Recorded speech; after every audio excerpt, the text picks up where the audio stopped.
പതക്കെ bike വിട്ടറ.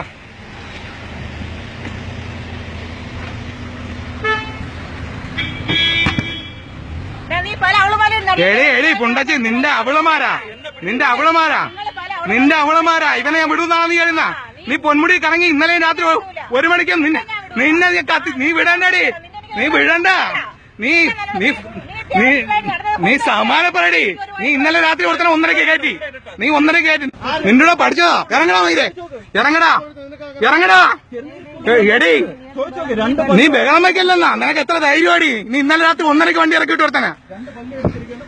നീ വണ്ടി ഓടിക്കാൻ വേണ്ടിയാ പൊന്മുടിയിലാണോ വന്ന? എന്റെ പെണ്ണിനെ കൊണ്ട്, എന്റെ ഭാര്യയെ കൊണ്ട് പൊന്മുടിയിലാവുന്ന തന്നെ ഭാര്യയെ ഇവളാ ഒരുമിച്ച് പഠിച്ച പൊന്മുടിയാവുന്ന നാടമോനെ നീ. നീ അത് തന്നെടാ. നീ ഇവിടെ നീ ഇപ്പൊ പൊന്മുടിന്ന് നീ ഇന്നലെ രാത്രി 1:30 ഒരുത്തന്നെ ഇറക്കി വിട്ടു വണ്ടിയില്. നീ പറ ഇവിടെ എന്തേലും പറഞ്ഞ ഇവിടെ ഭർത്താവ് നാട്ടിൽ വന്നില്ലെന്ന്. നീ പറ അവള് നുള്ളുന്നു. പിന്നെ നീ പറ നിന്നെ ഞാൻ രക്ഷിക്കും. നീ എന്താണ് ഇവിടെ എന്താന്ന് പറഞ്ഞ? ഭർത്താവ് നാട്ടിൽ വന്നില്ലെന്ന് പറഞ്ഞ് നിന്നെ വിളിച്ചോണ്ട് വന്നവള്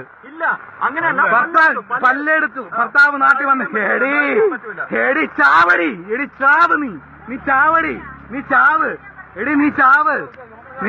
നീ ചാവടി. നീ ചാവ്. നിന്നല്ല ഇത് ഫേസ്ബുക്ക് എന്റെ വീട് അല്ല എന്റെ കേസ്. അവർക്ക് നാറ്റൊന്നുമല്ല.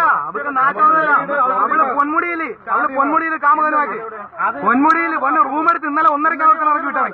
ഞാൻ അതും കണ്ട് എനിക്ക് പിടിക്കാൻ പറ്റില്ല. ഇന്നലെ രാത്രി 1:30 ഇവിടെ വണ്ടി അവിടെ കിടക്കുന്നു. ആ വണ്ടിയിൽ വരാതെ ഈ വണ്ടി ഇവന്റെ കൊണ്ട് വന്നേക്കുന്നു കേട്ടാ. എന്റെ കൊച്ചി ഇറക്കണെ കൊണ്ടാണ് ഞാൻ കല്യാണ വീട്ടിൽ നിന്ന് വരുവാണ്. ഞാൻ വർക്കല്ല, കല്യാണ വീട്ടിൽ നിന്ന്. ഇപ്പൊ ഇവിടെ ഉള്ളതാണ് നമ്മള്. ഇവര് വരുന്നതുകൊണ്ട് റിലേറ്റീവ് അവന്റെ കഥ, അവന്റെ പുതിയ കഥകള്